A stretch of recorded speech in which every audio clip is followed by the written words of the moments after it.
दरूद शरीफ पढ़।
IS 10 events after the reporting period.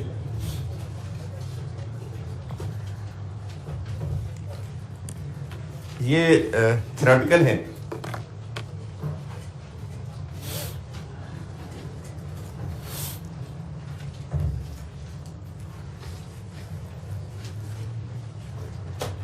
छोटा सा आईएस है और इसका सवाल अलग कम आता है, आ चुका है वैसे, लेकिन ज़्यादातर ये IS 37 एक IS पढ़ाना है, इसके बाद उसके साथ मिक्स हो जाता है।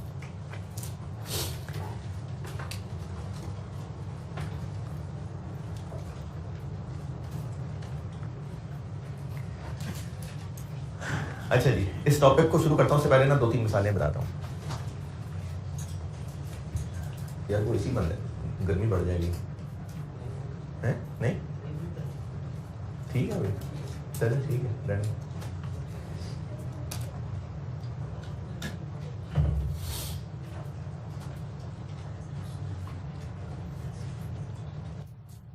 अच्छा, 2-3 मिसालें बताता हूँ।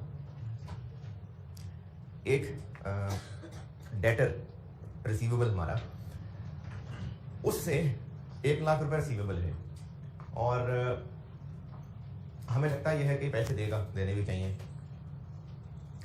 लेकिन जो इस बिजनेस हमारे बिजनेस का जो एक पार्टनर था, उसने कहा नहीं यार ये बंदा सही नहीं, पैसे नहीं देगा, नहीं देने चाहिए थे इसको। तो लेकिन दूसरे पार्टनर ने कहा नहीं ठीक है, इसको दे देते हैं क्रेडिट पे चीज़ें, ये दे देगा पैसे। लेकिन एक पार्टनर जो जरा बूढ़ी उम्र का था, ने कहा नहीं मुझे पता है पैसे नहीं देने, ये बंदा ठीक नहीं है। अच्छा, कुछ अरसे के बाद नहीं, मतलब उसका स्टांस ये था कि इसकी नीयत ठीक नहीं है, पैसे नहीं देगा। कुछ अरसे के बाद उस जो डेटर था, उस डेटर के बिजनेस पे शदीद इफेक्ट हुआ।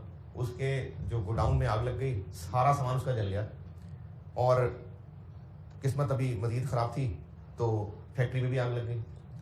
अच्छा, उसके बाद भी बस नहीं हुई तो उसके खिलाफ किसी ने एक झूठा केस कर दिया और उस झूठे केस की वजह से जो रईसी कसर थी वो भी बिजनेस बदनाम हो गया और उसके सेल्स बिल्कुल फारे हो गए। अच्छा, अब उस कस्टमर का सत्यानाश हो गया।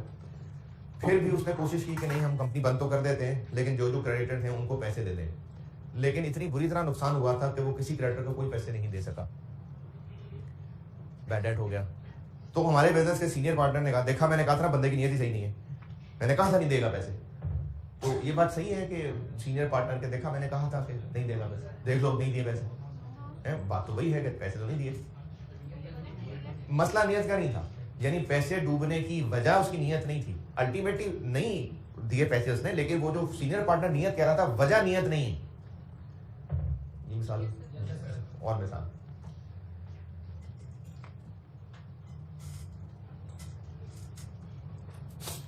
एक बंदा सिगरेट पीता था, उसको सियानों ने कहा ना सिगरेट पिया कर यार मर जाएगा।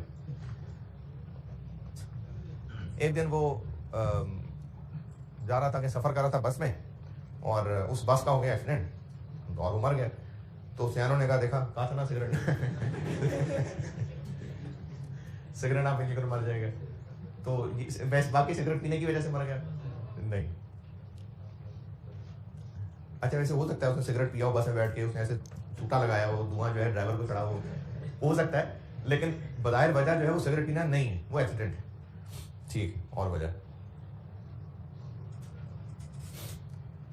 एक क्रिकेट मैच होना था और वो क्रिकेट मैच होना था ऑस्ट्रेलिया का, और बिल्कुल फारिग टीम कौन सी आजकल, नहीं कीनिया तो अब है ही नहीं ना, जिम्बाब्वे भी आउट ही है, चलो बांग्लादेश, अभी आजकल तो नहीं है वो, 2 साल पहले तो जो बात ही नहीं है। अच्छा, एक एक्सपर्ट अपने वालों एक्सपर्ट ने कहा कि मुझे लगता है कि दोनों टीम जो है ना बड़ा सख्त मुकाबला करेंगी और ये मैच टाई हो जाएगा। मैच हुआ, बारिश हो गई और खेल ही नहीं हो सका और मैच टाई हो गया। तो वो एक्सपर्ट कह रहा है, देखा मैंने कहा था ना मैच टाई हो जाएगा। तो क्या वजह यही थी कि वो टीमें बड़ी अच्छा खेली और सख्त मुकाबला था इसलिए टाई हो गया? नहीं, और मिसाल। अच्छा, ये बेशक अजीब बेकार सी मिसाल है, लेकिन मैं ना पॉइंट निकालूंगा जो बताना चाह रहा हूँ। एक स्टूडेंट पूरे सेशन में कोई नहीं पढ़ा और पेपर दिए, आता ही कुछ नहीं था, फेल हो गया। फेल होने की वजह क्या है? पूरा सेशन ना पढ़ना। एक और इससे मिलती जुलती मिसाल, एक और स्टूडेंट था, उसने पूरा सेशन बहुत अच्छी तरह से पढ़ा और बिल्कुल अच्छा तैयार था वो, लेकिन जब एग्जाम देने पहुंचा तो उस एग्जाम डे पे एक तो उसका रास्ते में एक्सीडेंट हो गया और उसकी वजह से जो सेंसेस है वो सही काबू में नहीं रहे। फिर जब एग्जाम देने लगा तो कभी उसका पेन खराब हो रहा है, कभी कैलकुलेटर खराब हो रहा है। बहरहाल वो पेपर 30-40 नंबर से ज्यादा कर ही नहीं सका इंसिडेंट की वजह से, फेल हो गया। वजह सेशन में अच्छा नहीं पढ़ा था, सेशन में अच्छा नहीं पढ़ा था, नहीं, रीजन असल रीजन यही है नहीं। इन मिसालों से मैं बताना ये चाह रहा हूं कि जब भी कोई इंसिडेंट होगा देखना ये पड़ेगा कि इस इंसिडेंट की असल वजह क्या थी, इस इंसिडेंट की असल वजह क्या थी। ये एक चीज स्टैब्लिश करनी थी मैंने। अब डिफरेंट मिसालें देता हूं। अभी इस वक्त आज और कल वैसे मेरा ख्याल है बारिश की प्रेडिक्शन है, आज कल परसों है ना, 1-2 दिन तक बारिश की प्रेडिक्शन है। अगर अभी इसी वक्त इस क्लास में किसी से पूछा जाए कि बताओ बाहर बारिश हो रही है कि नहीं हो रही, अभी इसी वक्त, तो आप लोग नहीं बता सकते क्योंकि हम एक बंद कमरे में बैठे हुए हैं।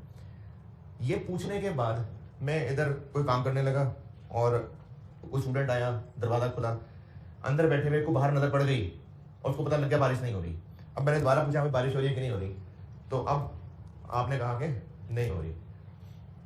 अब आप ये अंदाजा, ये जो जवाब आपने दिया, मुझे लगा कि आपने अंदाजा बताया, मुझे नहीं पता दरवाजा खुला था, मुझे लगा आपने अंदाजा बताया है, लेकिन आपने ये कैसे कहा, क्यों कह पाए कि बारिश हो रही है कि नहीं हो रही है? क्योंकि आपको बारिश हो रही है कि नहीं हो रही दरवाजा खुलने की वजह से नजर आ गया। ऐसा नहीं है कि आप उठ के बाहर गए या मुझे धोखा दिया, बस आप वहीं बैठे अपना अंदाजा ही बताने लगे थे, मौका मिल गया आपको, नजर पड़ गई, देख ली। तो अगर मौका मिल गया ओपिनियन देने से पहले कि और फैक्ट्स देख लें, तो ओपिनियन इंप्रूव कर लेना चाहिए कि नहीं? कर लेना चाहिए। इसी की एक और मिसाल बताता हूं। एक ब्लड टेस्ट के लिए सैंपल दिया और उस लैब वाले ने जो भी टेस्ट करना था कर लिया, और जो टाइम था टेस्ट का ऑफिशियली वो 3 घंटे था कि 3 घंटे के अंदर रिजल्ट सही पता चल जाते हैं, तो रिपोर्ट दे देनी चाहिए थी टेस्ट के 3 घंटे बाद। समहाउ रिपोर्ट अगले दिन देनी थी। समहाउ शाम में कहीं जो सैंपल चेक करने वाला साइंटिस्ट था उसको एक और चीज रियलाइज हुई जो उन 3 घंटे में नहीं हुई थी। टेस्ट सैंपल ले लिया, उसके जो भी एक्सपेरिमेंट होना था वो 3 घंटे में हो जाता होता है कंप्लीट, लेकिन कस्टमर ने कहा कि मैं कल आके रिपोर्ट ले लूंगा, वरना अगर वो वहीं बैठा रहता तो शायद 3 घंटे बाद रिपोर्ट ले लेता। उसने कहा मैं कल रिपोर्ट ले लूंगा आके। उन 3 घंटे के बाद शाम में कहीं उस साइंटिस्ट को कोई और नई चीज रियलाइज हुई जो उन 3 घंटे में नहीं हो सकी थी, और अब वो ज्यादा सही बात है जो उसको अब रियलाइज हुई है। अगले दिन जब कस्टमर रिपोर्ट लेने आए या रिपोर्ट डिस्कस करने आए तो उस साइंटिस्ट को वो जो नई बात पता चली है वो बतानी चाहिए या बस वो जो 3 घंटे के अंदर पता चला था बस वही बताना चाहिए? क्यों? क्योंकि ओपिनियन देने से पहले मौका मिल गया, पता लग गया। अब वो ये नहीं कहेगा कि चूंकि टेस्ट का टाइम 3 घंटे था तो मुझे तो 3 घंटे में जो पता लगना था मैंने वही बताना था। नहीं, ओपिनियन देने से पहले पता लग गई असल बात, तो असल बात बता दो, क्योंकि वो आपसे एक्सपेक्ट कर रहा है कि आप उसको सही बात बताएं। ये मैंने 2 चीजें यहां से कोशिश की है निकालने की। एक बात मैंने की है कि जब भी कोई इंसिडेंट होता है उसका कोई ना कोई रीजन होगा, कोई रीजन होगा।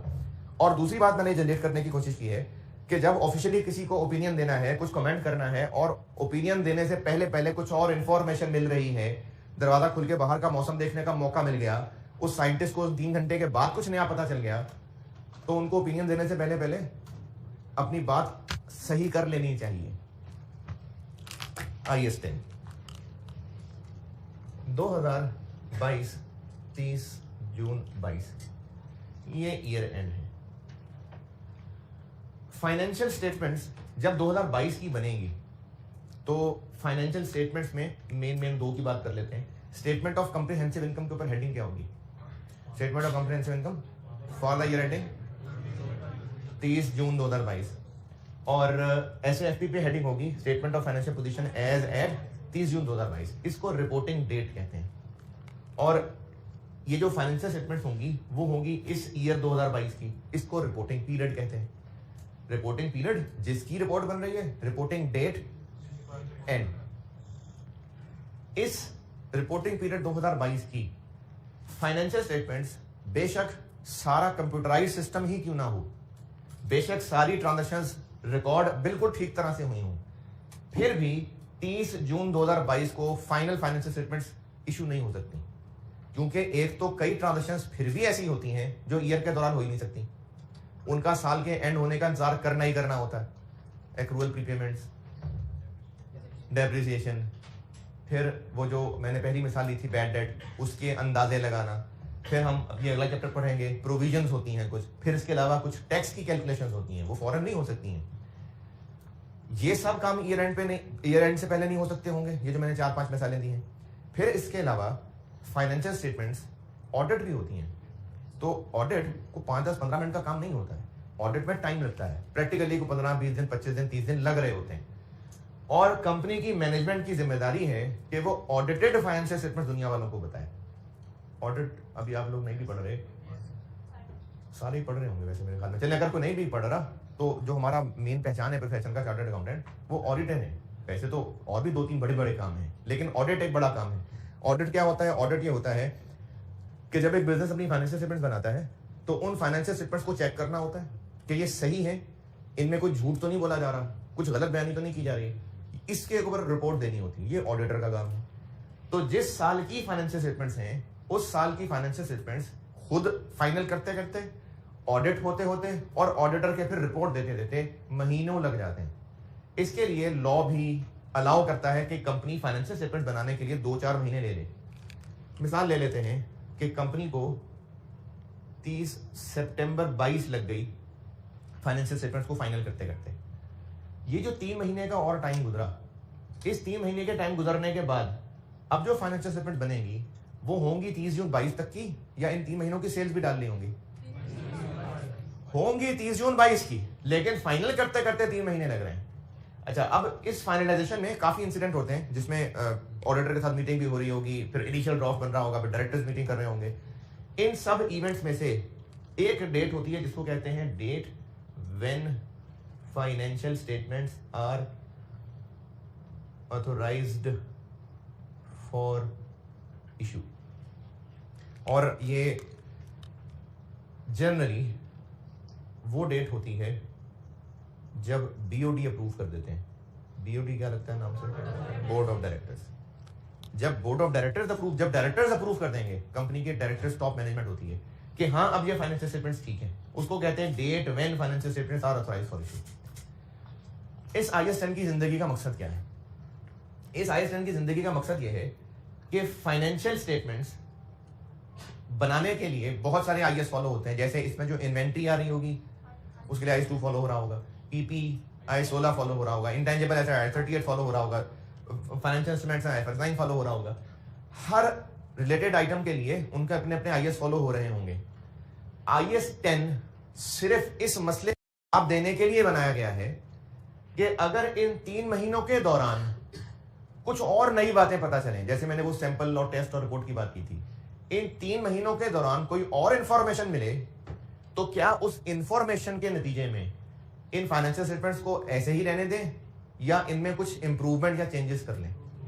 नहीं, आपसे नहीं पूछा, बता रहा हूं। IAS 10 इस सवाल के जवाब में बना है कि फाइनेंशियल स्टेटमेंट्स जिस पीरियड की बन रही हैं उस दिन से लेके date when financial statements are authorised for issue, इस दौरान अभी तक फाइनेंशियल स्टेटमेंट्स कमेंट नहीं किया ना, स्टेट नहीं की, तो टाइम है। तो IAS 10 इस सवाल का जवाब है कि इन 3 महीने के दौरान अगर कोई ऐसी इंफॉर्मेशन मिलती है जिसका इन स्टेटमेंट्स पे इफेक्ट हो सकता है, तो उस इंफॉर्मेशन का कुछ करना चाहिए या नहीं करना चाहिए, करना चाहिए तो क्या करना चाहिए, इन मसलों को डील करने के लिए IS 10 बना है।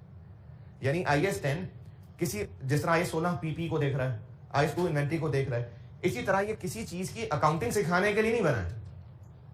ऐसा नहीं है कि अभी हमने वो जानवरों के लिए IS 41 पढ़ा था तो फर्नीचर के लिए ये है, नहीं, ये किसी चीज के लिए नहीं है, ये किसी चीज की अकाउंटिंग बताने के लिए नहीं है। ये सिर्फ इस मसले का जवाब देने के लिए बना है कि इन 3 महीने के दौरान जो जो इंफॉर्मेशन मिल रही है, क्या उसको फाइनेंशियल स्टेटमेंट बनाते हुए कुछ इस्तेमाल करना चाहिए या नहीं करना चाहिए, करना चाहिए तो किसको करना चाहिए, किसको नहीं करना चाहिए, ये सारा मसला IS 10 बताएगा। तो IS 10 का जो स्कोप है वो ये वाला पीरियड है, ये IS 10 का स्कोप है। इस पीरियड के दौरान जो भी वाकयात हो रहे होते हैं उनको कहते हैं इवेंट्स आफ्टर रिपोर्टिंग पीरियड, और वो वाकयात जिनके नतीजे में फाइनेंशियल स्टेटमेंट्स को एडजस्ट कर लिया जाता है उनको कहते हैं एडजस्टिंग इवेंट्स, और जिनको एडजस्ट नहीं किया जाता उनको कहते हैं नॉन एडजस्टिंग इवेंट्स।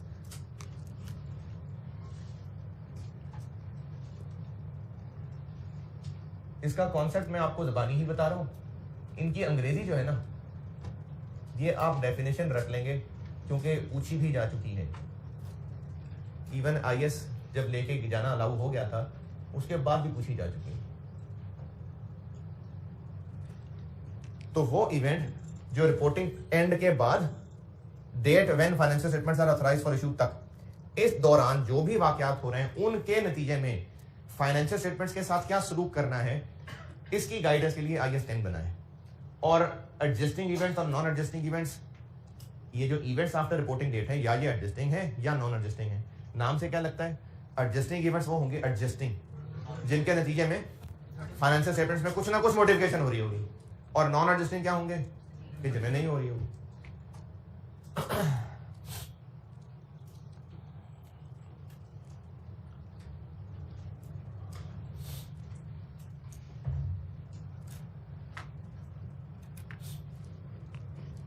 इन तीनों की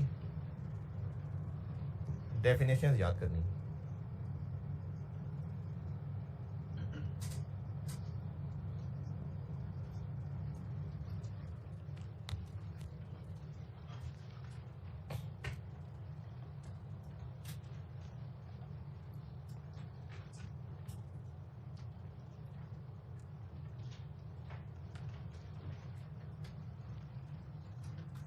जी, रिपोर्टिंग डेट 30 जून 22 है, इसको रिपोर्टिंग डेट कहते हैं।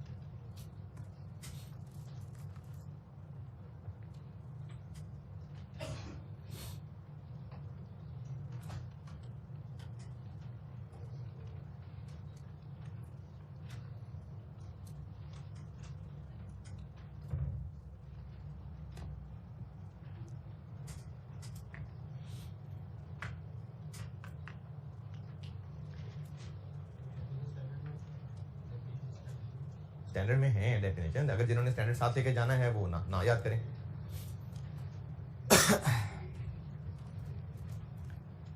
अभी अगर जिन्होंने साथ नहीं लेके जाना, इसके आए पहले पेज पे IS 10 के पेज 63।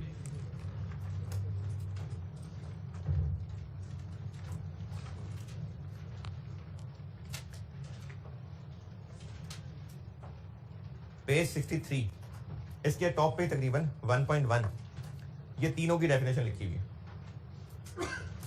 पेज 63 के तकरीबन टॉप पे 1.1 इसके अंदर तीनों की डेफिनेशन है।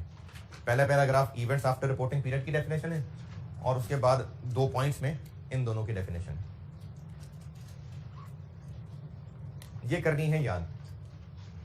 अच्छा, इसमें याद करनी है तो थोड़ी अंग्रेजी भी समझ आनी चाहिए। Events after reporting period are those events favourable और अनफेवरेबल।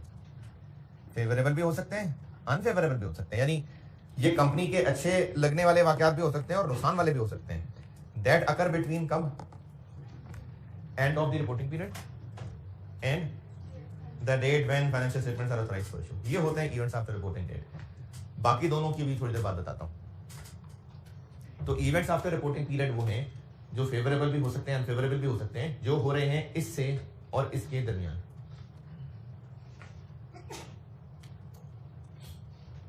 IS 10 की जिंदगी का मकसद कुछ कौन सा बता सकता हूं कि ये जो 3 महीने हैं ना, इनमें होने वाले वाकयात का क्या करना है फाइनेंशियल स्टेटमेंट्स पे। चलिए अब एडजस्टिंग इवेंट्स को चलाता हूं आगे।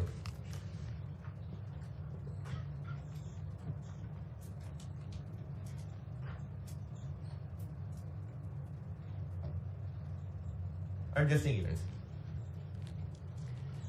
एडजस्टिंग इवेंट्स की डेफिनेशन तो वही है जो आपको कहा है याद करने को। उस डेफिनेशन की जो अंग्रेजी है ना वो समझने में थोड़ी सी मुश्किल है। मैं आपको देसी कॉन्सेप्ट बताता हूं। जब देसी कॉन्सेप्ट समझा लूंगा तो बिल्कुल डेफिनेशन भी पढ़ा दूंगा, लेकिन समझाने के लिए आपको मैं देसी तरीके से लेके चलता हूं। बार बार रिपीट करता रहूंगा और मिसालें भी दूंगा बहुत सारी। ये आईएएस है ही मिसालों वाला, तो मिसालें भी देता रहूंगा, और जब आपको इन मिसालों से बात समझ आ जाए तो फिर आप चाहें तो अपने अल्फाज में वो देसी डेफिनेशन लिख सकते हैं। पहले बस सुनते जाएं और समझते जाएं। इस दौरान जो भी इवेंट हुआ होगा, इवेंट मतलब इंसिडेंट, कुछ हुआ है, कोई वाकया, मतलब इवेंट इसी को कहेंगे। जो कोई हादसा भी हो सकता है, डेटा का बैंक करप्ट हो जाना एक इवेंट है, एक इंसिडेंट है।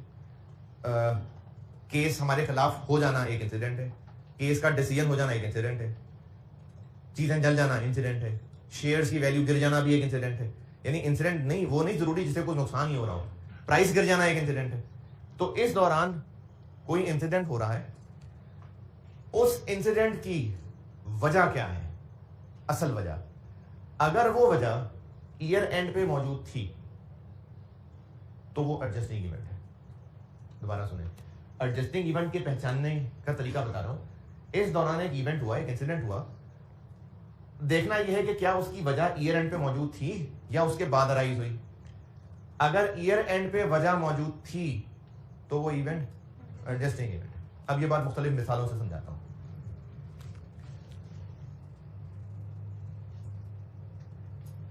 और ये एग्जांपल जो है ना, ये आपने करनी है याद। वैसे तो समझ आ जाएंगी, लेकिन ये याद भी करनी है। और इसी तरह से नॉन एडजस्टिंग इवेंट की काफी सारी एग्जांपल्स हैं, वो भी याद करनी है।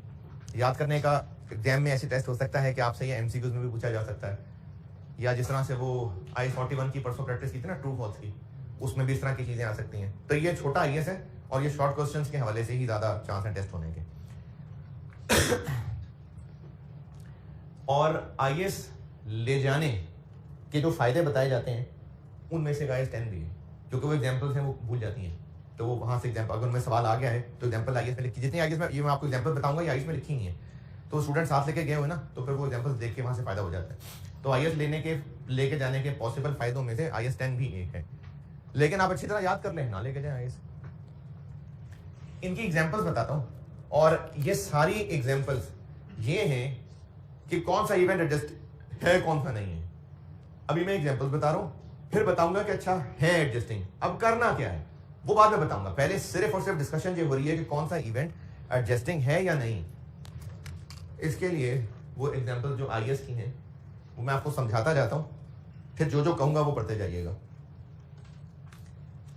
इसी पेज पे ये 2.1.2 पेज 63 2.1.2, जो जो कहूंगा फिर वो पढ़िएगा, पहले मेरी बात सुनिएगा।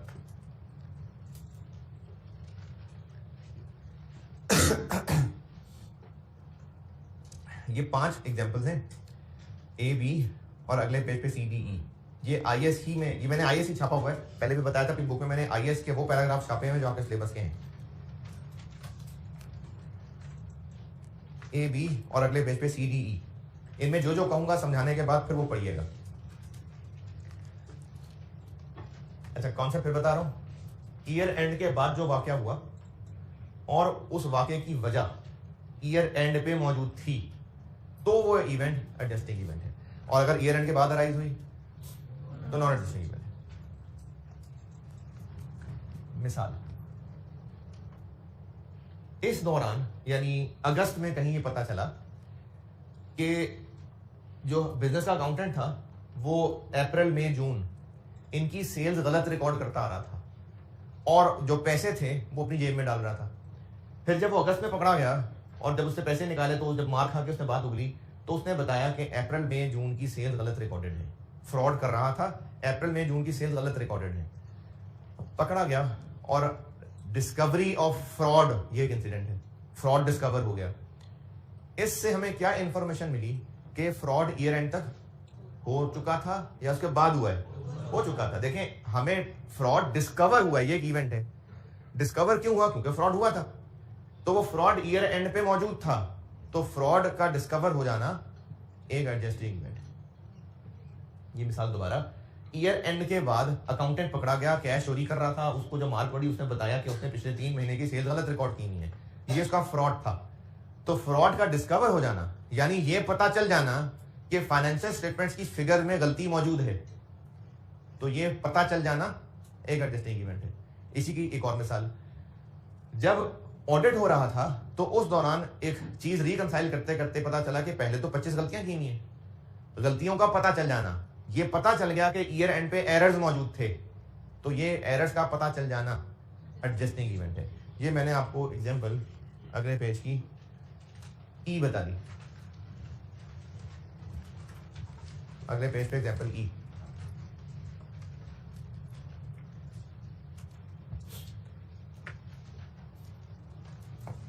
और जिन्होंने इंट्रो पढ़ी है या इंट्रो नहीं पढ़ी लेकिन पिछले टाइम में FR1 पढ़ी है, रेक्टिफिकेशन ऑफ एरर्स का कैप्चर करते थे, वो यही काम था। उसमें एरर्स कब पता चलते थे? ईयर एंड के बाद। तो ईयर एंड के बाद पता चलते थे, फिर भी हम एडजस्ट कर रहे होते थे, तो उनका पता चलना एडजस्टिंग इवेंट था।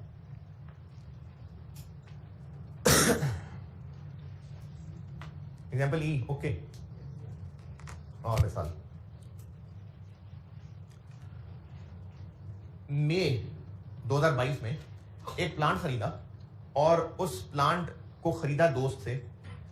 उस दोस्त ने कहा कि इसमें ना अभी हमारा गवर्नमेंट से डिस्प्यूट चल रहा है। वो दोस्त जो है ना वो यूज्ड प्लांट्स बेचा करता था, इंपोर्टेड, वो भी ताल्लुकात थे, क्लियर करा लेता होता था, लेकिन ड्यूटीज अगर कुछ पेंडिंग होती भी थी तो वो बाद में दे देता था।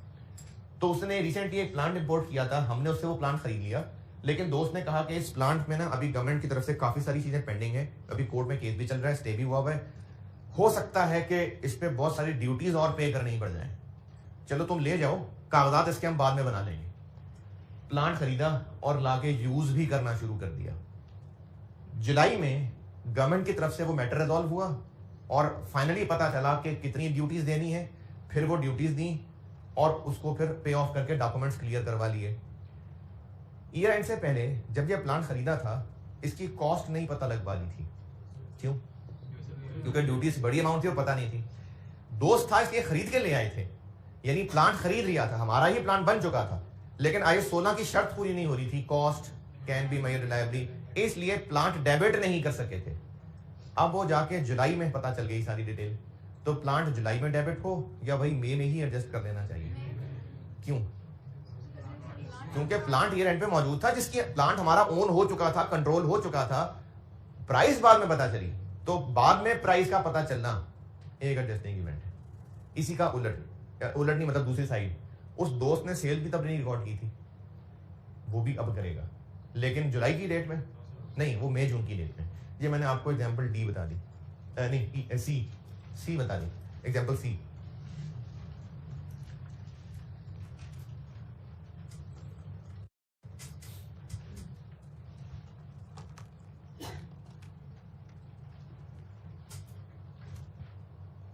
Determination after the reporting period of the cost of assets purchased. अच्छा, ये ना अंग्रेजी में जिन बच्चों को मुश्किल होती है उनको ये मतलब पता लग सकता है कि वो तो कह रहा है determination of cost before the reporting period है, सेंटेंस के एंड पे तो बिफोर द रिपोर्टिंग पीरियड लिखा हुआ। हाँ, ये जो बिफोर रिपोर्टिंग पीरियड है ना, ये परचेज और सोल्ड के लिए, यानी asset purchase before the reporting period, उसकी कॉस्ट पता चल रही है आफ्टर द रिपोर्टिंग पीरियड। इसी तरह asset sold before the reporting period, लेकिन उसके प्रोसीड्स ईयर एंड के बाद पता चल रहे हैं। तो ये वो जो मिसाल आपको बताई, तो दो मिसालें हो गई, दोनों रिपीट कर रहा हूं। ईयर एंड के बाद पता चले कि इन फाइनेंशियल स्टेटमेंट्स में फ्रॉड एरर मौजूद है, तो ये पता चलना एडजस्टिंग इवेंट है। दूसरी मिसाल, ईयर एंड के बाद हमें प्राइस फाइनल पता चले उस आइटम की जो ईयर एंड से पहले बेच या खरीद चुके थे, लेकिन तब अकाउंटिंग नहीं की थी, क्योंकि cost can not be measured reliably, इसलिए बाद में प्राइस का फाइनल पता चलना एडजस्टिंग इवेंट है। तीसरी मिसाल, अच्छा जो तीसरी मिसाल है ना, इसका और पहली मिसाल, तीसरी और पहली मिसाल, ये मैं आपको समझाने की कोशिश तो कर लेता हूं, लेकिन ये समझ आएगी ज्यादा जब हम आयत 37 पढ़ लेंगे इसके बाद। इस साल से पहले ही या ईयर एंड पे कम से कम मैनेजमेंट एम्प्लॉइज को कह चुकी थी कि आप इस साल में मेहनत करें, जो बिजनेस ने प्रॉफिट्स कमाए, क्योंकि आपकी वो मेहनत हुई होगी, तो उन प्रॉफिट्स का एक सर्टेन हिस्सा हम आपको बोनस की शक्ल में बांट देंगे। एम्प्लॉइज को ये ऐलान कर दिया कि इस साल में जो मेहनत होगी वो आपको प्रॉफिट्स के शक्ल में बांट दी जाएगी। ये ऐलान ईयर एंड से पहले है, लेकिन उनको जो बांटा जाएगा उसकी अमाउंट कब पता चलेगी? ईयर एंड के बाद। क्यों? क्योंकि सारी अकाउंटिंग होगी, सारे एक्सपेंसेस रिकॉर्ड होंगे, फिर ही तो प्रॉफिट पता चलेंगे। प्रॉफिट पता चलेंगे तो ही तो पता चलेगा उनको कितना बांटना है। तो वो जो उनसे ईयर एंड से पहले वादा हो चुका हुआ था, जिसकी बेस पे उन्होंने मेहनत भी कर ली थी, उस बोनस की अमाउंट ईयर एंड के बाद पता चल रही है। तो उस अमाउंट का पता लगना एडजस्टिंग नॉन एडजस्टिंग, क्योंकि उस बोनस का वादा ईयर एंड से पहले मौजूद है, उन लोगों की मेहनत ईयर एंड से पहले मौजूद है, तो इसलिए ये एक एडजस्टिंग इवेंट है। ये मैंने आपको पॉइंट नंबर डी बता दिया। Example D, page 64, example D. The determination after the reporting period of the amount of profit sharing or bonus if the entity, ये जो आगे अंग्रेजी है ना, ये 37 की अंग्रेजी है, if the entity had a present legal or constructive obligation, ये आयत 7 की अंग्रेजी है। इसका मतलब बस आपको मैंने ये कहा है कि ईयर एंड पे मैनेजमेंट का वादा मौजूद था कि हम आपको बोनस देंगे, ये शर्त है। ये आयत 37 में मजीद पढ़ेंगे इसको। तो ये जो अंग्रेजी लिखी है ना, आयत 37 की अंग्रेजी है, हैड अ प्रेजेंट लीगल और कंस्ट्रक्टिव ऑब्लिगेशन। आयत 37 से पहले पहले, इसका मतलब फिर बता रहा हूं, ईयर एंड तक मैनेजमेंट का वादा हो चुका था, ये जरूरी है, और उस वादे की बुनियाद पे उन्होंने मेहनत भी कर ली थी, तो उस मेहनत का सिला बोनस की शक्ल में मिलना है, लेकिन उसकी अमाउंट बाद में पता चल रही है। तो अमाउंट का बाद में पता चलना एडजस्टिंग इवेंट। Example CDE। कोई अंग्रेजी में भी कोई मसला है बेटे तो पूछिए। CDE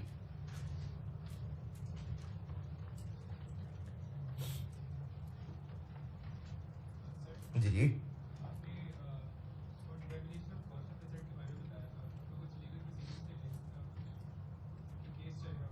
वो मैं भी एग्जांपल ए बताने लगूं, अभी ए में होने लगी ये बात।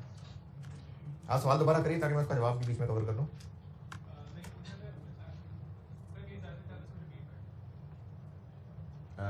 वर्ड दोबारा बोलिए। लीगल प्रोसीजर, अच्छा चलो मैं वो एसेट की कॉस्ट रिपीट कर दूं, वो वाली मिसाल रिपीट कर दूं। मैंने कहा कि हमने एक दोस्त से प्लांट खरीद लिया था, वो प्लांट हम ले भी आए थे, इस्तेमाल भी करने लग गए थे, लेकिन उसकी प्राइस फाइनल नहीं थी। प्राइस फाइनल क्यों नहीं थी? उसकी मिसाल बता रहा हूँ कि वो इम्पोर्टेड था और उस दोस्त ने कहा था कि हमारा गवर्नमेंट के डिपार्टमेंट से अभी कुछ डिस्प्यूट है, अभी गवर्नमेंट की तरफ से हमें लेटर नहीं आया, क्योंकि जो इम्पोर्टेड चीज़ें होती हैं ना, इनके ऊपर ड्यूटीज होती हैं, तो वो फिर डिपेंड करता है कि किस कैटेगरी में फॉल करेंगी, कितनी ड्यूटी लगेगी। तो ताल्लुकात की वजह से प्लांट रिलीज तो करा लाए प्रोविजनली, लेकिन उस पर भी काफी सारी ड्यूटीज लगनी बाकी थी, वो पेंडिंग था मामला। अब ईयर एंड के बाद गवर्नमेंट ने फाइनली लेटर लिख दिया कि इतनी ड्यूटी देनी है आपने, वो दे दी और प्लांट क्लियर करा लिया ऑफिशियली। ये बात पता चल रही है ईयर एंड के बाद, लेकिन प्लांट पहले ही हम खरीद चुके थे, बुक्स में ला चुके थे, या शायद नहीं भी लाए थे क्योंकि अमाउंट पता नहीं चल रही थी, तो प्लांट हमारे पास मौजूद था। उसकी प्राइस का बाद में पता चलना इज एन एडजस्टिंग इवेंट। क्यों? क्योंकि प्लांट जो खरीदना है वो ईयर एंड तक हो चुका हुआ है। तीनों मिसालें डन? तो जाग नहीं रहे यार, सो रहे हैं। मुंह के नीचे हाथ रखेंगे तो मजीद नींद आएगी। अगली मिसाल, ईयर एंड से पहले अच्छा, ये जो मिसाल दे रहा हूं ना, इस मिसाल पे काफी लंबी डिस्कशन आई 37 में, इसकी अभी ना भी समझ आई तो कोई बात नहीं, आई 37 में करेंगे बात। ईयर एंड से पहले हमने किसी कस्टमर के पैसे मार दिए और चीजें भी नहीं दी, उसको पैसे खा गए, हम कोर्ट पे चला गया, वो क्या जरूरत है जाने की, चला गया बाहर। ईयर एंड के बाद कोर्ट का डिसीजन आया हमारे खिलाफ, और अब हमारे खिलाफ ये एस्टेब्लिश हो गया कि हमें उसके पैसे वापस करने हैं पेनल्टी समेत। जिस जुर्म की ये सजा मिली है वो जुर्म ईयर एंड पे मौजूद था या नहीं था, तो फिर ये सजा का मिलना एक एडजस्टिंग इवेंट है। लेकिन अगर ये पैसे मारे होते जुलाई में, तो जिस जुर्म की सजा मिल रही होती है वो जुर्म ईयर एंड के बाद अराइज हुआ, फिर ये एडजस्टिंग ना होता। तो अगर कोर्ट की तरफ से कोई क्लेम सेटल हो और वो जिस हरकत के नतीजे में हो, वो हरकत अगर ईयर एंड पे हो चुकी थी, केस हो चुका था नहीं कह रहा, वो हरकत, वो पुट्टी हरकत जो जुर्म था वो ईयर एंड से पहले हो चुका था, तो फिर उसकी सजा का ईयर एंड के बाद मिलना एडजस्टिंग इवेंट। ये पॉइंट ए है, ये एग्जांपल ए है। इसमें कुछ टर्म्स आपको अंग्रेजी की शायद उतनी समझ ना आए क्योंकि ये आई 37 में होगी बात, लेकिन टूटी फूटी मिसाल शायद ये आ जाए समझो कहीं।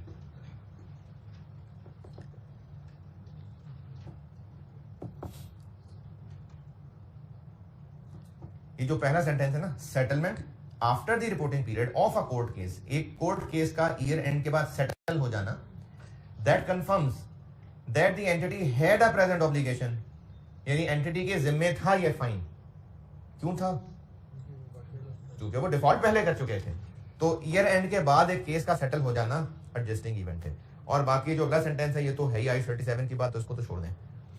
4 मिसालें हो गई, चारों मिसालें रिपीट कर रहा हूं क्विकली। एक मिसाल मैंने बताई कि ईयर एंड के बाद पता चल रहा है कि एरर हुआ था, फ्रॉड हुआ था, और ईयर एंड से पहले लिखी हुई चीजें गलत है, तो ये एरर या फ्रॉड का पता चलना एडजस्टिंग इवेंट है। दूसरी मिसाल, हमने वर्कर्स को कहा था कि मेहनत कर लो, वादा है तुम्हें बोनस देंगे, अब उस बोनस की अमाउंट तब नहीं पता थी, वो ईयर एंड के बाद पता चल रही है। ईयर एंड के बाद इस अमाउंट का पता चलना, वादा मौजूद था ईयर एंड पे, एडजस्टिंग इवेंट है। तीसरी मिसाल, हम कोई चीज खरीद चुके थे या बेच चुके थे लेकिन प्राइस फाइनल नहीं पता थी, वो प्राइस ईयर एंड के बाद पता चली। अब पहले बेची खरीदी चीज की प्राइस बाद में पता चलना एडजस्टिंग इवेंट है। चौथी मिसाल, ईयर एंड से पहले कोई पुट्ठी हरकत कर चुके थे, उसकी सजा ईयर एंड के बाद पता चल रही है, तो उस सजा का पता चलना एडजस्टिंग इवेंट है। पांचवी मिसाल और एग्जामिनेशन पॉइंट ऑफ व्यू से सबसे इंपॉर्टेंट मिसाल है और डिस्कशन में सबसे लंबी मिसाल।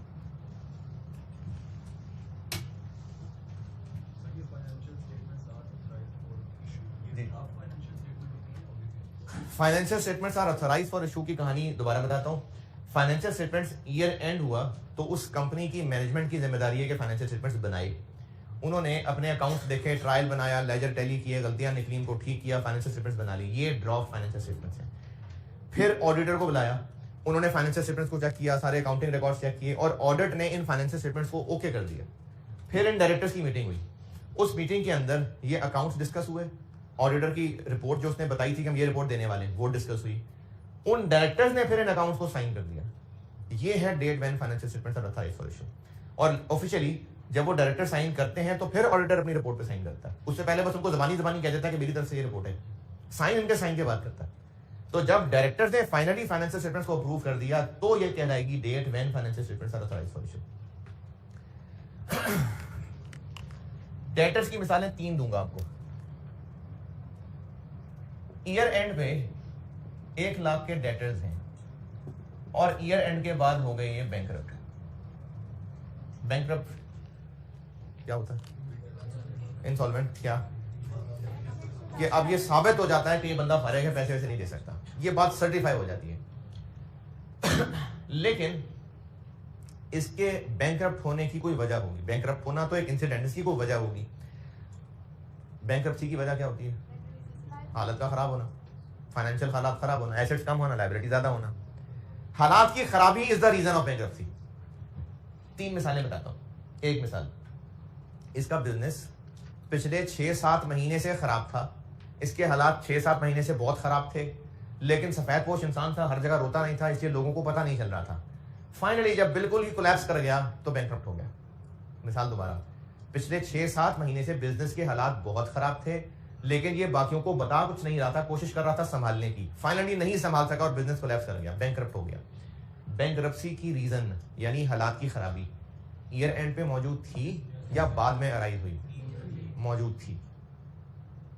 ठीक है, मौजूद थी। दूसरी मिसाल, सब हंसी खुशी रह रहे थे, अगस्त में शराब आया, पूरा गोडाउन उड़ गया और सारा जो है ना बिजनेस का तबाह हो गया, इसलिए अब ये बैंकरप्ट हो गया। तो इसके बैंकरप्सी का रीजन इसका गोडाउन, इसका बिजनेस तबाह होना, हालात की खराबी। ईयर एंड पे था या बाद में हुआ? बाद में हुआ। तो अब बैंकरप्ट होना एडजस्टिंग नहीं, नॉन एडजस्टिंग। तीसरी मिसाल, कुछ नहीं समझ आ रही कि हालात कैसे खराब हुए, कोई हादसा नहीं, कोई एक्सीडेंट नहीं, कुछ अचानक ऐसा नहीं हुआ। एक स्टूडेंट ने पेपर दिया और फेल हो गया, कोई ऐसी बात नहीं नजर आ रही कि उस दिन कुछ हुआ था, बीमार हो गया था, पेपर खराब हो गया था, खराब मतलब कागज फट गया था, यूनिवर्सिटी की तरफ से कुछ 2 नंबरी हो गई थी, कोई रीजन समझ नहीं आ रही। तो यकीनन क्या वजह होगी कि इसने पहले ही नहीं सही पढ़ा होगा। कोई रीजन समझ नहीं आ रही कि क्यों बैंकरप्ट हुआ, कुछ खास वजह पता नहीं चल रही, तो फिर यकीनन इसके पहले ही हालात खराब थे। ये तीनों मिसालें मैं रिपीट कर रहा हूं। एक मिसाल मैंने बताई कि जिसमें ये पता है, यानी इन्वेस्टिगेशन होने से पता चल गया कि इसके हालात 6-7 महीने से खराब थे, बिजनेस की हालत खराब थी, पता नहीं चल पा रहा था, फाइनली कोलैप्स कर गया तो सब बातें खुल गई। Adjusting event, non adjusting, adjusting. दूसरी मिसाल, सब सही था ईयर एंड तक, उसके बाद एक एक्सीडेंट हुआ जिसकी वजह से बिजनेस तबाह हुआ, इसलिए बैंकरप्ट हुआ। अब वो एक्सीडेंट ईयर एंड के बाद हुआ, तो अब बैंकरप्सी का रीजन ईयर एंड के बाद अराइज हुआ, तो ये वाला बैंकरप्ट होना नॉन एडजस्टिंग।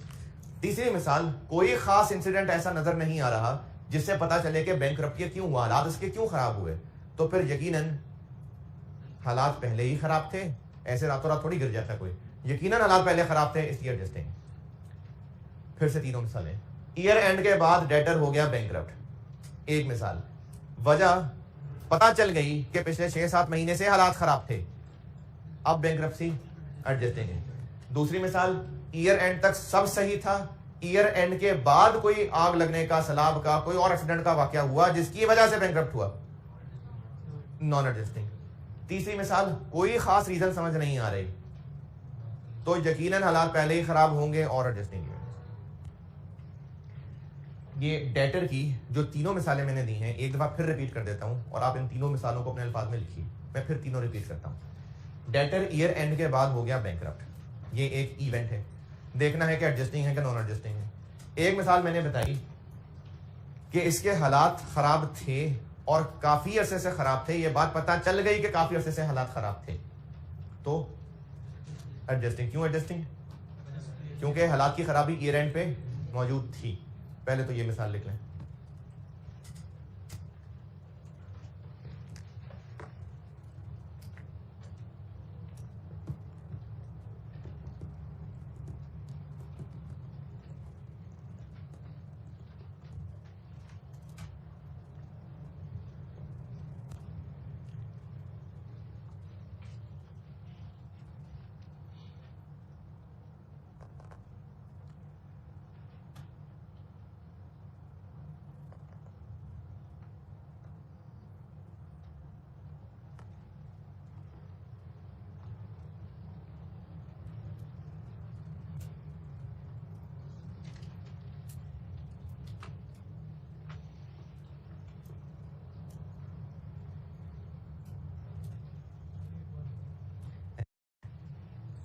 कितने कौन है, क्या है,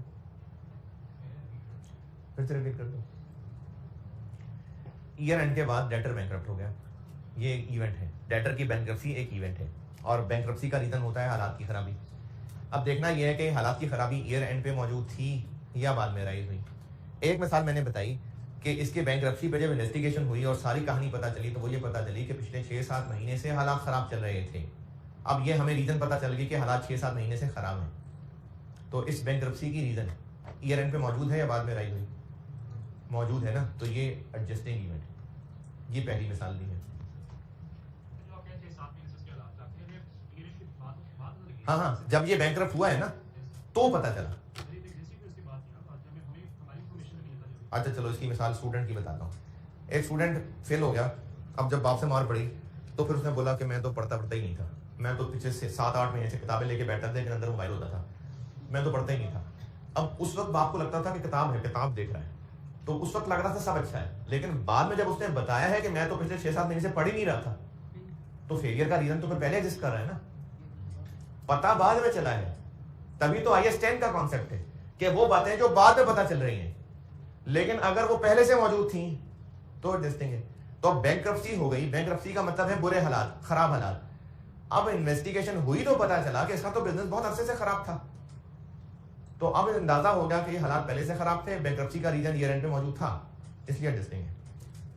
दूसरी मिसाल मैंने दी थी कि ईयर एंड तक सब सही था, ईयर एंड के बाद कोई ऐसा फिजिकल एक्सीडेंट हुआ, आग लग गई, तूफान आ गया, सैलाब आ गया, उसके वैसे कोई शॉर्ट सर्किट हो गया, कुछ ऐसा हादसा हो गया। कब हुआ? इनके बाद, इस वजह से वो बैंकरप्ट हुआ। तो अब बैंकरप्सी का रीजन वो हादसा जो कि ईयर एंड के बाद हुआ, तो अब बैंकरप्सी नॉन एडजस्टिंग। दूसरी ये मिसाल है जो कहाँ है, लिख लें। तो फिर तो ईयर एंड से पहले ही वो हमें अंदाजा हो जाता ना कि ये तो खत्म डूबने वाला है। अगर ईयर एंड से पहले ही सब बिजनेस तबाह हो गया होता। देखें, बात तो ये हो रही है कि ईयर एंड तक सब अच्छा नजर आ रहा था, तभी तो हमने उसको बैड डेट नहीं किया हुआ था। अगर ईयर एंड से पहले ही इसके हालात खराब हो गए होते तो फिर तो हम बैलेंस शीट बनाते हुए इसको बैड डेट कर चुके होते, फिर तो इशू ही ना आता। इशू ये आ रहा है कि ईयर एंड तक सब सही लग रहा था, ईयर एंड के बाद बैड डेट हुआ। अगर पहले ही उसके हालात खराब पता लग गए होते ना ईयर एंड से पहले, तो फिर तो हमने उसी वक्त ही बैड डेट या प्रोविजन बना ली होती। अब ईयर एंड के बाद कुछ नया ना पता लग रहा होता।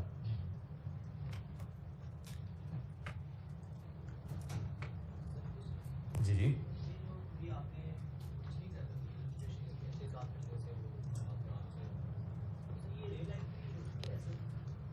हाँ,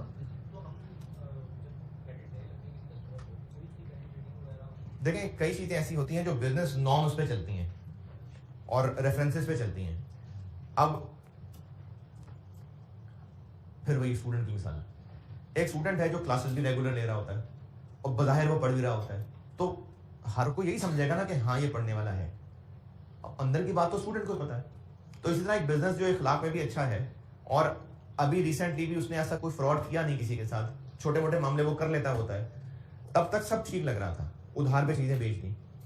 लेकिन बाद में जब बैंकरप्ट हुआ तो पता चला कि वो इधर का उधार वहां से लेके वापस कर देता था, फिर वहां से और उधार पकड़ता था वो दूसरी जगह। इस तरह होते हैं, प्रैक्टिकल रियल लाइफ में मसले होते हैं कि वो कोशिश कर रहा होता है सर्कल चलाने की, इसका उधार वापस कर रहा है उससे उधार लेके, उसका उधार वापस कर रहा है उससे उधार लेके, उधार बढ़ते बढ़ते बढ़ते बढ़ते फाइनली कोलैप्स कर गया।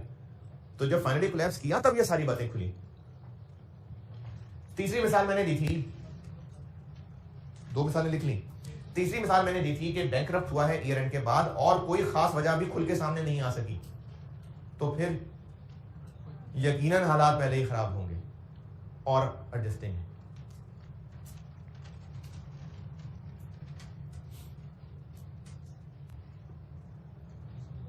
तीसरी दोबारा, बैंकरप्ट हुआ और कोई खास वजह नहीं पता चल पा रही कि हालात क्यों खराब हुए या कब से खराब थे, कुछ खास समझ नहीं आ पा रहा,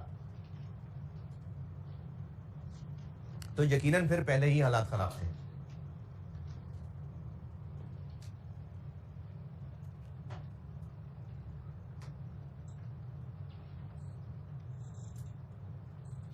देखना, स्टूडेंट की मिसाल दोबारा बताता हूं, आप रिलेट कर देंगे। एक स्टूडेंट है जिसने बिल्कुल अच्छा नहीं पढ़ा, पेपर दिया, फेल हो गया, और अब जब मार पड़ी बाप से तो फिर उसने खुद सब उगल दिया कि देखें मेरे तो रजिस्टर भी खाली हैं, मैंने तो पढ़ा ही कुछ नहीं था। अब सारा कुछ बता दिया खुद ही उसने कि हालात खराब हैं। दूसरी मिसाल, सब अच्छा पढ़ रहा था, बिल्कुल ठीक चल रहा था, लेकिन पेपर वाले दिन वो बीमार हो गया और बीमारी की हालत में उसका सर चकरा रहा था, फिर भी वो जाके पेपर में बैठा, इवन देन वहीं उल्टियां करके बेहोश हो गया, फिर घर वापस आ गया। ऐसा होता है मसला, पेपर वाले दिन बच्चों की होती है तबीयत खराब, पहले सब अच्छा पढ़ा था लेकिन पेपर वाले दिन ये मसला हुआ, ये भी सबको वाज़ेह पता चल रहा है, पता चल गया रीजन क्या है फेल होने का। तीसरी मिसाल है कि वो माना भी नहीं कि मैंने नहीं पढ़ा, कोई बीमारी भी नहीं, कोई मसला भी नहीं नजर आ रहा, कुछ वजह नहीं पता चल रही, तो यकीनन उसी ने सही पढ़ा नहीं होगा। ये मैंने 3 डेटर की मिसालें दी, तीसरी मिसाल लिख ली। अच्छा, अब इन तीनों का कंक्लूजन ये है, लेकिन पहली बात मैं दोबारा बताऊं, इससे ना बच्चे अजीब तरह की चीज याद रख लेते हैं इस सारी डिस्कशन के बाद कि अगर ईयर एंड से पहले बैंकरप्ट हो रहा है तो एडजस्टिंग इवेंट है, ईयर एंड के बाद बैंकरप्ट हो रहा है तो नॉन एडजस्टिंग इवेंट है। नहीं, बैंकरप्ट ईयर एंड के बाद ही हो रहा है, तभी तो IS 10 में पढ़ रहे हैं इसको, बैंकरप्ट ईयर एंड के बाद हो रहा है। बस देखना यह है कि अब इन तीनों मिसालों की मैं आपको कंक्लूजन बता रहा हूं एग्जाम पॉइंट ऑफ व्यू से। अगर आपको बैंकरप्ट होने की रीजन बताई है तो आप देख लें वो रीजन कब की है। अगर ईयर एंड से पहले की है एडजस्टिंग, ईयर एंड के बाद की है नॉन एडजस्टिंग, और अगर कोई रीजन नहीं है तो बाय डिफॉल्ट एडजस्टिंग है। इस डेटर वाली मिसाल का कंक्लूजन बता रहा हूं एग्जाम पॉइंट ऑफ व्यू से कि बैंकरप्सी तो ईयर एंड, अच्छा ये बात फिर बता रहा हूं, है बैंकरप्सी ईयर एंड के बाद तभी IS 10 है। उस बैंकरप्सी की अगर सवाल में रीजन बताई है तो आप उस रीजन को अकॉर्डिंगली देख लें। अगर ईयर एंड से पहले की रीजन है तो एडजस्टिंग, अगर रीजन ईयर एंड के बाद अराइज हुई है तो नॉन एडजस्टिंग, और अगर कोई रीजन नहीं बताई तो बाय डिफॉल्ट एडजस्टिंग। ये खास डेटर के लिए बात कर रहा हूं मैं। डेटर वाली मिसाल का कंक्लूजन मैंने 3 बातें बताई हैं। अगर बैंकरप्सी की रीजन सवाल में बताई है तो आप देख लें खुद ही कि ईयर एंड से पहले की है तो एडजस्टिंग, ईयर एंड के बाद की है तो नॉट एडजस्टिंग। जो मैंने तीनों मिसालें दी हैं, नहीं मैं डेटर की बात कर रहा हूँ, डेटर, खास तौर पे डेटर की बात की मैंने। ये मैंने ये कंक्लूजन खास तौर पे डेटर के लिए कहा है। अच्छा पहले डेटर का कंक्लूजन तो लिख लो ना यार, फिर पहले वालों को भी पूछ लेना। ये मैंने डेटर से रिलेटेड मिसालों का कंक्लूजन बताया है कि आप बैंक्रप्सी का रीजन देखिए सवाल में दिया है कि नहीं दिया है। अगर दिया है तो उसको अकॉर्डिंगली चेक कर लें। रीजन ईयर एंड पे था तो एडजस्टिंग है, रीजन ईयर एंड के बाद आया तो नॉन एडजस्टिंग है। लेकिन अगर कोई रीजन नहीं बताया तो बाय डिफॉल्ट एडजस्टिंग।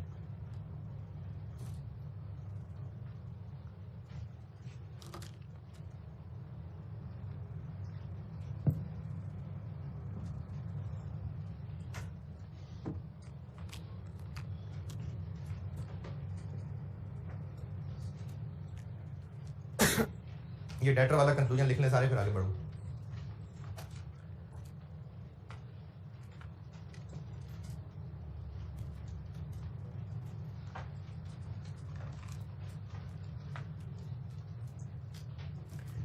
हाँ जी, डेटर वाला कंक्लूजन नोटेड। अब बोलिए आप क्या कह रहे थे? हाँ चलो बोनस वाला पॉइंट कर लेते हैं, हम बताओ।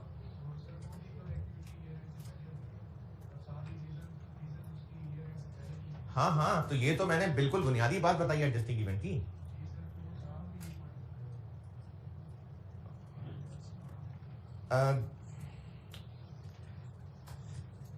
देखें, अगर आप ये कह रहे हैं ना सारों पे यही पॉइंट अप्लाई हो रहा है कि उसका रीजन ईयर एंड के बाद, ईयर एंड से पहले, अगर आप ये बात कर रहे हैं, डेटर में ये बात मैंने इसलिए इतनी तफसील से बताई और उसको कमेंट की शक्ल में लिखवाया क्योंकि बाकियों में इतनी कंफ्यूजन नहीं है। जैसे बाकियों में अगर ये पता चल रहा है कि ईयर एंड से पहले से फ्रॉड किया हुआ था और वो अब पता चल गया, तो ये तो एक ही बात है कि ईयर एंड से पहले फ्रॉड किया हुआ था, पता चल गया, एडजस्टिंग है। डेटर वाली तर्ज पे अगर मैं इसको कहता, इस फ्रॉड वाली बात को, तो मैं इस तरह कहता कि फ्रॉड हुआ, अगर उसका रीजन ईयर एंड पे मौजूद था तो एडजस्टिंग है, अगर ये रीजन ईयर एंड के बाद राइज हुआ तो नॉन एडजस्टिंग है, और अगर कोई रीजन समझ नहीं आ रही तो ये बात बनने की नहीं इस मिसाल के ऊपर। मतलब क्यों रीजन समझ नहीं आ रही, फ्रॉड कब हुआ? ये कैसे हो सकता है कि फ्रॉड हुआ, उसकी पकड़ा भी गया फ्रॉड और उसकी वजह ही पता नहीं चल रही कि फ्रॉड कब से हो रहा था। ये इस मिसाल के ऊपर ये तीनों बातें फिट नहीं हो रही पूरी तरह। इसी तरह बोनस वाली मिसाल पे भी तीनों सिचुएशन नहीं फिट हो रही, ये स्पेसिफिकली डेटर पे ही सही फिट हो रही है, इसलिए मैंने डेटर पे ज्यादा डिटेल से एक्सप्लेन किया है। बाकी बातें बिल्कुल स्ट्रेट बातें हैं। बोनस का ऐलान ईयर एंड पे हो चुका था, बस अब अमाउंट पता चलना एडजस्टिंग है। ईयर एंड पे वो गलत एंट्रियां कर चुका था, बाद में पता चला, बस एडजस्टिंग है। हाँ, जब मैं आपको भी इसकी ट्रीटमेंट बता दूंगा ना, तो हाँ वो रेक्टिफिकेशन ही कर रहे होते हैं इनकी। एडजस्टिंग इवेंट सबका इलाज रेक्टिफिकेशन है। वो जो रेक्टिफिकेशन ऑफ एरर करते थे, जो भी चीजें वहां रेक्टिफिकेशन ऑफ एरर्स में पड़ी थी, वो असल में एडजस्टिंग इवेंट्स थे। स्टॉक की करते हैं बात। ईयर एंड पे स्टॉक मौजूद है जिसकी कॉस्ट 5000 है और एनआरवी 5200 है। ईयर एंड पे स्टॉक मौजूद है जिसकी कॉस्ट 5000 है और एनआरवी 5200 है। बैलेंस शीट में क्या वैल्यू लिखेंगे? 5000। एनआरवी क्या होती है? अरे वाह, तो पता ही नहीं था नेट रिलायबल वैल्यू होती क्या है? एस्टीमेट है कि जब ये कल को बिकेगा तो कितने का बिकेगा, ये एक अंदाजा है। ईयर एंड पे फाइनेंशियल स्टेटमेंट बनी और 5000 पे वैल्यू लग गई। ईयर एंड के बाद ये चीजें सेल हो गई नेट 4700 पे। ये किस चीज का अंदाजा था? कि जब सेल होगी तो इतने की सेल होगी। ईयर एंड के बाद सेल हुई और वो इतने की हुई। अब इससे एक सवाल ये बना कि एनआरवी का वो अंदाजा गलत था या सही था? ये सस्ती क्यों बिकी? ये सस्ता बिकना या प्राइस कम हो जाना, ये तो मैंने कहा ना सोल्ड फॉर, वैसे ही प्राइस डाउन हो गई, ये भी एक इंसिडेंट है। प्राइस का डाउन हो जाना, चीजों की प्राइस का डाउन हो जाना, ये एक इंसिडेंट है। अब देखना ये है कि ये एडजस्टिंग है कि नॉन एडजस्टिंग है। अच्छा, इससे पहले मैं बता दूं क्योंकि उससे कुछ मिसालों में मुझे खास जरूरत नहीं थी। एडजस्टिंग इवेंट है तो क्या करें? एडजस्ट कर लें। जैसे डेटर का बैंकरप्ट हो जाना एडजस्टिंग इवेंट है, तो क्या करें, क्या मतलब एडजस्ट कर लें, ईयर एंड पे ही बैड डेट डेबिट और डेटर क्रेडिट कर लें, ये है एडजस्ट कर लिया। अगर हमें पता चल गया है ईयर एंड के बाद कि वो जो प्लांट खरीदा था वो इतने का था, तो क्या एडजस्टमेंट करें, प्लांट की कॉस्ट कर लें रिकॉर्ड, डेप्रिसिएशन कर लें चार्ज। इसी तरह से ईयर एंड के बाद पता चला कि वो पिछली सेल्स गलत रिकॉर्डेड है, अकाउंटेंट ने गलत रिकॉर्ड की है, क्या एडजस्टमेंट करें, ठीक कर लें। यानी जितने भी एडजस्टिंग इवेंट्स हैं अब उनका हल क्या है कि फाइनेंशियल स्टेटमेंट्स को एडजस्ट कर लें। अगर ये साबित हो गया कि ये एनआरवी ही गलत थी, तो क्या एडजस्टमेंट कर लें, ईयर एंड पे ही इन्वेंट्री को एनआरवी पे लें। ये बात दोबारा सुने, एडजस्टिंग इवेंट जब पता लग गया एडजस्टिंग है, तो उसका हल क्या है कि फाइनेंशियल स्टेटमेंट्स को एडजस्ट कर लें। क्या करूं यार, मुझे 2-3 शक्लें सोती नजर आ रही, मैं क्या करूं। आज 37 तो इससे लंबा चलना है।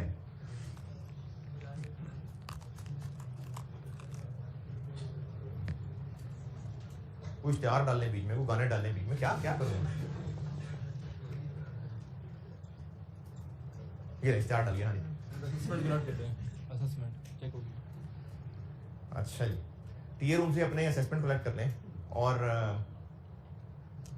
कल, हाँ कल चूंकि मैंने 37 शुरू करना है, तो इसलिए बेहतर है कि उससे पहले असेसमेंट अगर डिस्कस करनी तो है, क्योंकि ऑनलाइन वालों के लिए तो करनी है मैंने, तो आप लोग आज वापस ले लें लाजमी। सोल्यूशन कॉपियर के पास रखवाएं, सोल्यूशन ले लें कॉपियर से। और यहाँ इंटरनेट के सिग्नल नहीं होते, तो आप मुझे दोपहर में याद कराना जब मैं गुलबर्ग चला जाऊँ, तो मैं इनके ग्रुप में सोल्यूशन शेयर कर लूँगा याद से। या आप ही में से ग्रुप में, ये ना हो कि 10 लोग मैसेज कर रहे हो, कोई एक बस ग्रुप में मैसेज कर दे, तो उसके जवाब में फिर मैं वो शेयर कर लूँगा, है नहीं, फिर भी याद दिला देना। तो कल फिर आपकी असेसमेंट देख के आए हो तो मैं डिस्कस कर लूँगा। अच्छा जी, मैं बात ये बता रहा था कि ईयर एंड पे स्टॉक मौजूद है, उस वक्त तक उसकी वैल्यू करते हुए कॉस्ट और एनआरवी का कंपैरिजन किया गया होगा और कोई एक वैल्यू लिख ली होगी। ईयर एंड के बाद उसकी वैल्यू डाउन हो गई, तो अब सवाल ये है कि क्या वो ईयर एंड पे लिखी गई एनआरवी वही है या उसको एडजस्ट कर लें। नहीं, आपसे सवाल नहीं है, वैसे मुझसे सवाल है कि सवाल ये है कि उसको एडजस्ट कर लें, मुझसे सवाल एडजस्ट कर लें या ना करें। यानी ये वैल्यू का डाउन होना एडजस्टिंग है या नॉन एडजस्टिंग है, इस पे करते हैं बात। इसकी भी मैं आपको 2-3 मिसालें देता हूं। एक मिसाल बार बार दूंगा ना, फिर बाद में कहूंगा लिख लें। एक मिसाल, ईयर एंड के बाद जब ये चीजें बिकी तो पता चला कि ये स्टोर में जहां पड़ी हुई थी वो नीचे करके पड़ी थी। जब बेचते हुए निकाली तो पता चला कि वो नीचे पड़े होने की वजह से में वो होता है ना, चीजें नीचे रखी होती है तो दब पड़ जाती है, थोड़ा खराब हो जाता है, इसलिए सस्ती बिकी। सस्ती बिकी है बाद में। ईयर एंड तक हमें सब ठीक लग रहा था क्योंकि स्टोर में सब सही साफ सुथरा पड़ा नजर आ रहा था, लेकिन जब उनके बिकने की बारी आई ईयर एंड के बाद, तो सस्ता बिकने की रीजन ये नजर आई कि चीजें स्टोर में पड़े पड़े खराब हो रही थी, नमी चढ़ गई हुई थी इनको, इसलिए सस्ती बेचनी पड़ी। सस्ती बेचने की रीजन खराबी, चीजें खराब हो रही थी ना, क्या वो ईयर एंड पे खराब मौजूद थी? बिल्कुल, तो इसलिए एडजस्टिंग। ये मिसाल दोबारा सुने, चीजें सस्ती बिकी क्योंकि वो खराब हो गई थी, नमी चढ़ गई थी। पता ये चला कि चूंकि वो स्टोर में नीचे करके पड़ी हुई थी, इसलिए वो पड़े पड़े वहां खराब हो गई हुई थी और अब फाइनली सस्ती बेचनी पड़ी। तो सस्ती बेचने का रीजन ईयर एंड पे मौजूद था, इसलिए ये सस्ता बिकना एडजस्टिंग है। क्या एडजस्टमेंट करें? इन्वेंट्री की वैल्यू कम कर दें, ये एडजस्टमेंट करें। दूसरी मिसाल, ईयर एंड तक सब ठीक था, लेकिन ईयर एंड के बाद आया सैलाब और उससे स्टोर में पड़ी हो गई चीजें खराब। अरे तो शेयर हो गया। ईयर एंड के बाद आया सैलाब और उससे स्टोर में पड़ी हुई चीजें हो गई खराब, इसलिए सस्ती बिकी। तो एडजस्टिंग है कि नॉन एडजस्टिंग है? क्या है इसका जवाब? हाँ जी, क्यों नॉन एडजस्टिंग? क्योंकि ईयर एंड के बाद सैलाब आया। तो अगर सैलाब पहले का चला हुआ था फिर है जी। अच्छा, सैलाब ईयर एंड से पहले का चला हुआ था और ये बात न्यूज में आ गई थी, लाइव कवरेज होता है, सैलाब आ रहा है, लाइव कवरेज हो रही थी, एडजस्टिंग।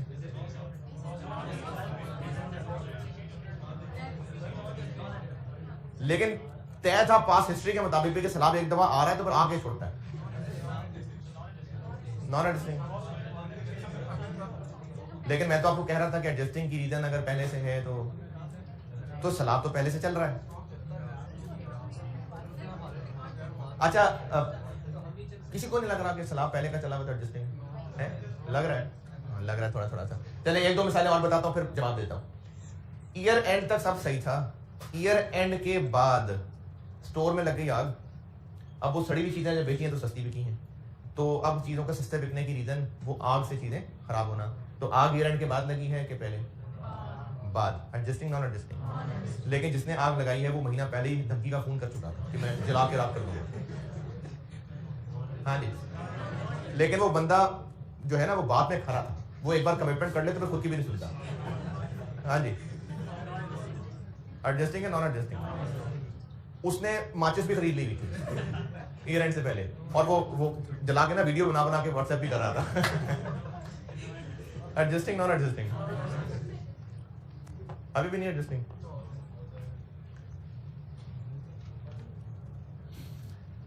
चलें फिर एक और मिसाल। ईयर एंड से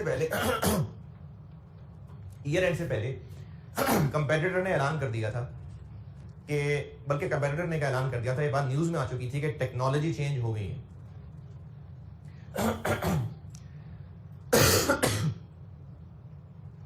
और उस टेक्नोलॉजी नए के मुताबिक नया मॉडल लॉन्च हो रहा है। ये बातें न्यूज में आनी शुरू हो गई, एडवर्टाइज होना शुरू हो गई।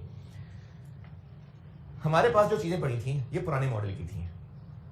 जब ईयर एंड से पहले ही पूरी तरह अनाउंस हो गया कि नया मॉडल लॉन्च हो रहा है, तो लोगों ने जो हमारी चीजें खरीदनी थी वो रुक गए। ये अक्सर मोबाइलों के केस में होता है। अब क्या हुआ कि वो जो नया मॉडल आया वो जुलाई में या अगस्त में, और जब मॉडल मार्केट में आया और जब चीजें खरीदी बेची गई तो पता लग गया कि हमारी चीजें सस्ती बिक रही हैं। तो हमारी चीजें सस्ती बिकने का रीजन, हाँ जी, एडजस्टिंग है नॉन एडजस्टिंग? लेकिन नया मॉडल आया ईयर एंड के बाद, अनाउंसमेंट ईयर से पहले हो गई थी। अब बताएं, अनाउंसमेंट सैलाब की ईयर एंड से पहले हो गई थी, सैलाब आया ईयर एंड के बाद है। सैलाब एडजस्टिंग? अच्छा, नए मॉडल का आना, चीजें सस्ती हो जाना, ये एडजस्टिंग है? तो भाई नया मॉडल भी ईयर एंड के बाद आ रहा है, सैलाब भी ईयर एंड के बाद आ रहा है। न्यू मॉडल की अनाउंसमेंट भी ईयर एंड से पहले हो गई थी, नया मॉडल आ रहा है, सैलाब की अनाउंसमेंट भी पहले हो गई। टेक्नोलॉजी से बचा नहीं जा सकता, सैलाब से भी बचा नहीं जा सकता। हाँ जी, ईयर एंड में कब पड़ा है?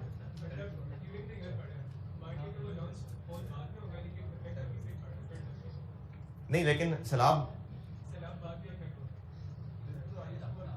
हाँ जी, क्या हुआ? मार्केट में इम्पैक्ट पहले पड़ रहा होगा। सैलाब पे कंट्रोल नहीं है।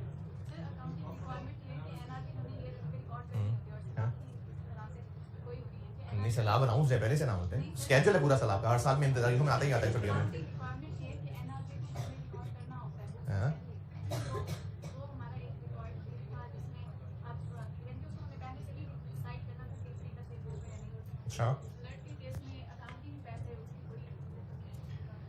अच्छा चलें, ये जो मैंने आपको इन्वेंट्री की मिसालें दी है ना, इनमें मैं अपनी बातों को दो हिस्सों में तोड़ रहा हूं। वैल्यू का गिरना दो वजहों से होता है, या चीजें फिजिकली खराब होती हैं या मार्केट की परसेप्शन चेंज होती है। देखें, टेक्नोलॉजी चेंज होना, हमारी चीजें खराब हो गई क्या? नहीं, लेकिन मार्केट की परसेप्शन चेंज हो गई। चीजों का सस्ता बिकना या फिजिकल खराबी की वजह से होगा या फिर मार्केट परसेप्शन की वजह से होगा। जब तक आप ये दोनों नहीं पहचानेंगे ना, तो आप ये नहीं जान सकेंगे कि रीजन ईयर एंड पे मौजूद थी कि नहीं मौजूद थी। सैलाब, आग, इससे क्या हो रहा है? चीजें फिजिकली खराब हो रही हैं। तो चीजें फिजिकली, सैलाब हिट होगा तो खराब होंगी। सैलाब के 2 महीने का नोटिस दे देने से चीजें खुद ही खराब नहीं हो जाएंगी। आग वाले की धमकी पहले देने से चीजें खुद ही नहीं सड़ जाएंगी। आग हिट करेगी, सैलाब हिट करेगा तो फिजिकल नुकसान पहुंचेगा, लेकिन जो मार्केट की परसेप्शन है वो तो न्यूज से हिल जाएगी। ईयर एंड पे रीजन मौजूद है या नहीं मौजूद है, इसका फैसला आप तब कर पाएंगे जब आप पहले यह फर्क कर लें कि चीजों का सस्ता बिकना फिजिकल खराबी की वजह से है या मार्केट परसेप्शन की वजह से। अब फैसला होगा कि एडजस्टिंग है कि नॉन एडजस्टिंग है। इन्वेंट्री के सस्ते बिकने के लिए आपको पहले यह देखना पड़ेगा कि चीजों के सस्ते बिकने की रीजन उनकी फिजिकल खराबी है या बस मार्केट परसेप्शन है।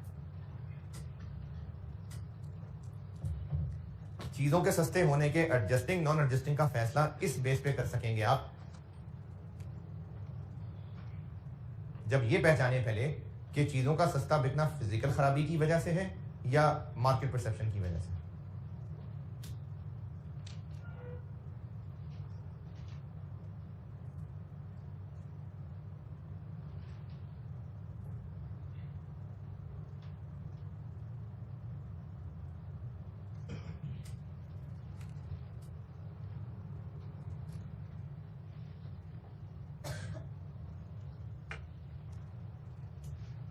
ये बात जबानी नहीं याद रहेगी, इसकी लिखें इसको कि इन्वेंट्री जब चीजें सस्ती बिक रही हैं तो उनके सस्ते बिकने की वजह या तो वो फिजिकल खराबी है या मार्केट परसेप्शन है। इन दोनों वजहों के हिसाब से फिर सवाल आप अलग से डील कर सकते हैं।